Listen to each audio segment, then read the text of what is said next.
Hi everybody, I'm Bree the Plant Lady, checking in with an April container garden tour.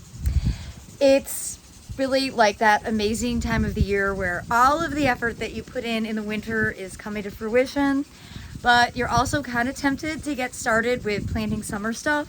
And I have been pretty good at resisting the urge, but have a few updates to share. So without further ado, let me turn this camera around and show you all of the container gardens that I have growing right here in my Fuquay-Varina, North Carolina garden. Well, it is snapdragon season, and what can I say? I love them. I don't think I've met a snapdragon I didn't like, but I really love these white ones. And you can see I've got those in pots across the front porch here, and they've just done so well. I love bringing them in for cut flower arrangements as well. And in these pots, you know, I've tried to do some seasonal transition. I seeded lettuce. It's growing, but it's been really difficult to get it established well just because it's been so warm. I think really lettuce season is just about finished here in North Carolina, which is totally reasonable. These pots are a little too much shade to really grow any summer vegetables. So I'll definitely be looking at getting some summer shade-loving flowers to be able to pop into these containers realistically, probably in a couple of weeks' time. All right, out here in the driveway bed. Again, I really leaned into snapdragons this fall, and I'm so glad that I did because they're so cheerful.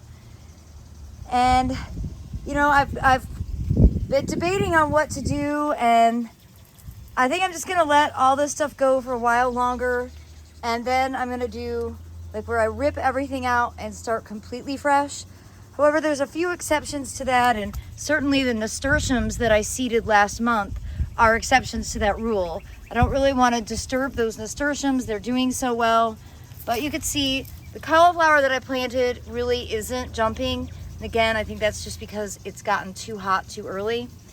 So eventually these will be changed out for all summer vegetables and summer flowers. Right now, they just look so charming. You know, the violas are just such knockouts.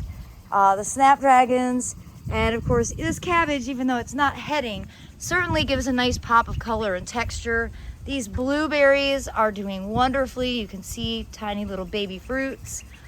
But I have been plant shopping, and I've gotten the coleus ready to go into this side of the wall. You know, it's looking pretty nice. It will soon be time to get the coleus planted, and the wall will be finished for the summer. Of course, the mangave side of the wall is doing great. So glad we pulled them out when we did. They've already really started to jump and grow. And, well, you can see these pots here, the nasturtiums are really starting to show up. And that's exactly the goal with succession planting in containers. You know, soon, well, not really, because these snapdragons are going to keep blooming. But a lot of these snapdragons I'm going to cut back because they're going to seed. The violas will melt sometime soon. Even though I'm keeping them well watered, it just gets too hot. But I'll be able to leave the soil in this pot, leave the nasturtiums, and just put in some summer things. Very specifically, savola, coleus. And though I've often done tomatoes in these pots, I think this year I'm just gonna do something a bit easier, like a pepper. This pot's looking very nice. And again, the trick to all of this in this area is having the hose right there. When you've got a hose conveniently located, you end up taking care of your plants so much better. So it's fair to say that it kind of looks like a nursery threw up out here on my back patio, because I still got all the succulents here that came from the heated shed. I think we are hopefully past the point of any significant cold, although I don't want to jinx myself or any of you. We have had killing frost in central North Carolina as late as the second week of May. It's been a while, but you know, I always have those past weather systems like in my mind. I will be doing some repotting on these big pots just because I let the broccoli flower. Same thing with that aqua pot. It's also kind of stretching and just making it really difficult to close the door. I'm anxious to go ahead and get these pots kind of placed out into the garden, into various locations that make them easy to water. But that's the critical component. I really have probably 6 zones that I concentrate all my containers in. So I've got the front porch / driveway bed. I've got the back patio. I have the fire pit bed and the greenhouse area. I have the parking pad that currently is a parking pad, but I usually take over in the summer, turn that into another patio, quote patio. No one ever sits down, but I do fill it with pots. And then I have the front and back patios of the Airbnb house that all have a lot of pots. And today I bought more containers because I couldn't help it. But the key to my success with these containers is that they are all in areas where I only have to drag one hose to keep the pots watered. And that's really important because when I'm gone, Aiden has to do the watering. And I want to make sure that it's easy and it's not annoying so that he does it and he does it well and he doesn't resent the process of doing it. And that's just really important advice that I hope you will share with other people. Like, do not set yourself up to fail by having pots in far corners of your yard and then expecting that you're going to water them with a watering can, because realistically that doesn't work out. Trust me, I've done it and I have failed, and I prefer to give you the advice that sets you up for success instead of failure. And before I leave the back patio, I have to show you this Delosperma. So this is a hardy succulent that has been planted now for about a year. I got it last year as a trial plant. There we go, Ocean Sunset. And it is absolutely spectacular. I usually, repot this for the summer with tender succulents, but I don't think I'm going to touch it because I love this so much. And I've got it mixed in with a hardy sedum that I actually got from Moore Farm Botanic Garden. And the two together have done really well all winter. And here they are in the middle of April. That Delosperma is just doing everything that I dreamed it would do. So I highly recommend that as a hardy succulent. Well, into the fire pit bed. I'm hoping to have one more fire this season. We can get rid of some of the wood because the wood makes me nervous because snakes congregate in wood piles. And usually there is not a bench here and I do pots all the way across. We probably will still do pots all the way across because no one sits down, so there's kind of no point. But maybe one more fire and then I'll be able to get this whole area kind of redone for summer. We have a piece of granite that goes over the fire pit, and this is where I put a lot of my succulents. They look really nice, sort of all congregated together. Now, these big pots that have been planted all winter are doing very well. You can see the mustard has really bolted. It's flowering. We've got a rose that's planted in here. This is actually one from Proven Winners. We've got wheat, awnless wheat, a clump that's growing in this pot. And of course, 2 weeks ago, I planted Nemesia, and those have done very well. I'm quite pleased to see them. And yesterday, I went ahead and took some time, and I got some small 6-pack peppers planted.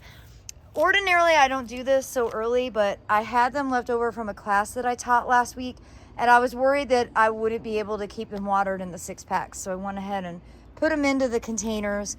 I did the same thing here. I've also been getting shipments of trial plants, and again, I worry about my ability to keep them watered, so I got some petunias planted, a trial euphorbia, an eggplant. I'm gonna put another eggplant in this pot. But you see, it's a mix of all the things from the season. So I've still got the longleaf pines. We still have lots of snapdragons, violas, and then of course that Nemesia that I got from Piedmont Feed. Now this pot was a big ornamental cabbage, and it had gone to seed, was looking really messy. So I went ahead and pulled it out and just got this totally replanted. It looks a little rough just because that's the fertilizer that's stuck to the leaves. And I don't have any mulch right now. And I really like mulching my containers because it makes them look so much better. So I'm showing you this because it looks messy and I need to get some mulch so that I can clean these up. But this is really technically my first completely planted warm season container. Again, it's early for my standards. It's probably not early for normal people. But remember, these plants have to live a really long time. It's April, they're not gonna die until November. So don't have the expectation that this is gonna stay as it is for the whole duration of the frost-free season. So the greenhouse area looks crazy, and not in a good way, but it is what it is. Raspberries in these big pots, blackberries, you know, I'm really keen to keep those in containers, and you can see what they do. They're, you know, it fills out an entire 100-gallon root pouch. If I had this in the ground, it would just be running all over the place. So I warn you against raspberries and blackberries and just rambly briars in general, because they definitely take some time and attention that I'm not willing to give. The greenhouse is full, and realistically, we're not getting any of these shrubby things planted. I am going to say it's going to be June, and that's terrible. I really wanted to have gotten a lot of this accomplished over the winter, but we didn't. You know, we're waiting for the greenhouse to get finished, then we can start developing beds, then we'll have places to put them. I did go to the farmer's market and I found my favorite tomato of all time, cream sausage. So I got them, and look it, there's already a little baby cream sausage. So I definitely am ahead just because I went to the farmer's market. I still haven't started any of my seed. And I'm traveling for the next 2 weeks, so I'm likely not going to get anything seeded. I also bought one of every variety that they had that's part of this dwarf tomato project. And I think a lot of this might be from Craig LaHoulier. And I'm excited to see how these grow. So I will be doing a major tomato in pots video, but it's likely going to be probably the first week of May before I actually get to that. So stay tuned. Oh, it's so exciting to see the poppies. Oh, yes. So on this side, I did do some cleanup. I harvested a whole bunch of spinach. And I went ahead and took the opportunity to also plug in some of the 6-pack peppers and eggplants into these pouches. I have not been successful with tomatoes here. So I'm just not going to plant tomatoes in these pouches. It's too much soil to remove and refresh, so I'm just going to grow the plants that don't get the same kind of disease pressure. Tomatoes are definitely the hardest, certainly in this climate. And over here, everything's in jail because the deer are so bad. You could see that the broccolis that we planted a few weeks ago are growing really well here. It's funny, they're doing so much better here than they are in the greenhouse. It's probably because this gets more shade. I'm sorry, not the greenhouse, the driveway. But you can see in this bed, I also got some marigolds planted and, you know, some eggplant along with peppers. And then, of course, we have more broccoli planted. So it's a real clashing of the seasons right now. And again, for my standards, this is quite early to be planting peppers and eggplants, but I was worried that I wouldn't be able to keep the plants alive, and I didn't want them to die. All right, over to the back patio of the Airbnb. Lots of food. We've got great looking potatoes. I'm so pleased with these potatoes. Of course, have those trial vegetables that came in on the day of the eclipse. Everything's growing really well. The fava beans are rocking and rolling. And I can't get over how huge these seed pods are. I am really, really, really happy about this. More trial vegetables, and then I don't know if my turmeric and gingers that I overwintered dry storage are going to come back. I think they got too dry. This is where having the greenhouse is really going to be helpful. I don't know. They don't look dead, but they aren't growing yet. But again, it's very early. It's only the middle of April. So I'm going to keep them watered, and well, we'll just see. And the succulents that came out from under the house are doing well. I've been keeping them watered. The mangaves look great.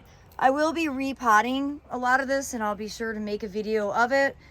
Most of the mangaves could use a bigger pot and some fresh soil. And then, of course, they'll get placed around the garden. Thankfully, the succulents don't need so much water, so they don't really have to be in areas with the easiest access to a hose, but they still do need some water. So don't put them too far out. But I do try to integrate them into the garden just so that they can give that cool color and textural component. Just showing you that I've accidentally started a small nursery in preparation of open garden. So please come and buy all the plants, because I am not a nursery, and it's kind of nerve-wracking to have all these plants that I have to take care of, even though I'm not really home all that often. And of course, the pots here on the front porch of the Airbnb look great. And I've got to say, there's something magic about eastern exposure in central North Carolina. They get late day shade and all the plants just do so much better. I really like this blue and yellow combination. I will definitely do this again next year. Some of the mustards got so tall and they actually blew over in a recent windstorm and, well, lodged and fell out. So I was able to actually get one cream sausage tomato potted. So I officially have that one in a container starting to grow. And, well, long term, these will all be cream sausage and likely coleus and I don't know, whatever else strikes my fancy. I haven't really gone plant shopping, so it's always exciting when you get to. Well, and the containers out here at Dennis's bench are doing everything they're supposed to do. They look wonderful. Here we've got barley. This is rye that will be soon flowering. I believe that is wheat. So we have a nice mix of grains there. Got poppies growing in this pot to show that you can in fact grow poppies in containers. And of course more barley, because barley is my all-time favorite grain. What's been great about having these pots here is that it then encourages me to go ahead and water this border, which is very, very dry because of the oak trees. This water oak especially absorbs every drop of water. It makes this shrub border extremely difficult to keep moist. Well, everyone, I hope this mid-April container garden tour will serve as inspiration for you. I hope that you will subscribe so that you can stay in the loop as I start to transition these containers for the warm summer season ahead. Thanks so much for watching, and happy gardening.